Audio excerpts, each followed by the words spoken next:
होगा। हे कृपा निधान, आपकी प्रसन्नता से मेरा सब समय कल्याण है। एवं मस्तु कहकर कपटी मुनि फिर बोला, वन में हमारा मिलना और अपना वन में रहा भूल जाना किसी से नहीं कहना, और यदि कहोगे तो मेरा दोष नहीं है। हे राजा, मैं तुमसे इसलिए मना करता हूँ कि इस बात के कहने से तुम्हारी बड़ी हानि होगी। छठे कान में यह बात पढ़ते ही तुम्हारा नाश होगा। मेरा यह वचन सत्य जानना।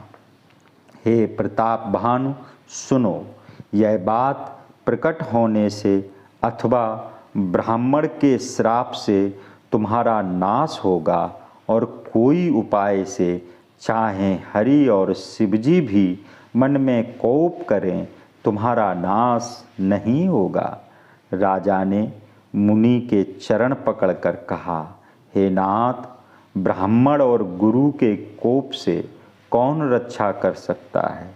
जो ब्रह्मा जी कोप करें तो गुरु रक्षा कर सकता है, पर गुरु के विरोध से जगत में कोई रक्षा करने वाला नहीं है।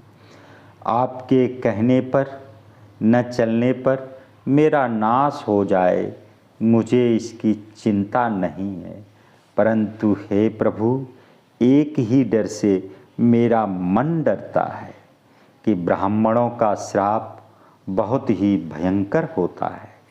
कौन से उपाय से ब्राह्मण वंश में हो, कृपा करके कहिए। हे दीनदयालु, आपको छोड़कर और कोई मैं अपना हितैषी नहीं देखता। मुनि बोले, सुनो राजा, संसार में अनेक उपाय हैं, पर कष्ट से होते हैं।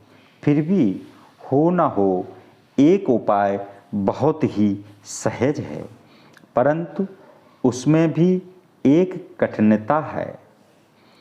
वह युक्ति मेरे अधीन है, परंतु मैं तुम्हारे नगर में नहीं जा सकता।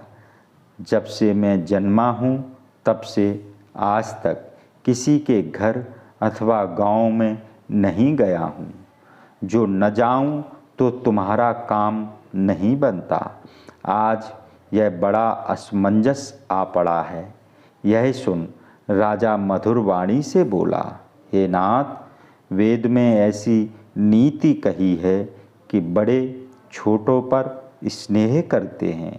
पर्वत अपने सिर पर सदैव तिनकों को धारण करते हैं, अथवा समुद्र के सिर पर फैन बहता है, और पृथ्वी अपने सिर पर रेणु धारण करती है।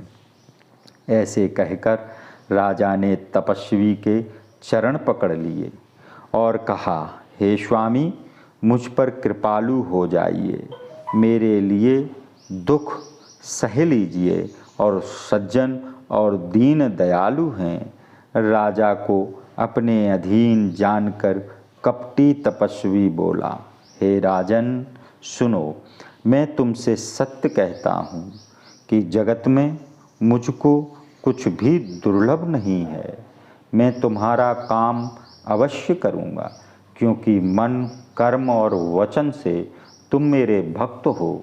योग की युक्ति, तप और मंत्र का प्रभाव ये तभी फल देते हैं जब छिपाकर किए जाएं। हे राजन, जो मैं रसोई बनाऊं, तुम परसो और मुझे कोई जान न पावे, तो वह अन्न जो भोजन करेगा वही तुम्हारी आज्ञा का पालन करेगा। फिर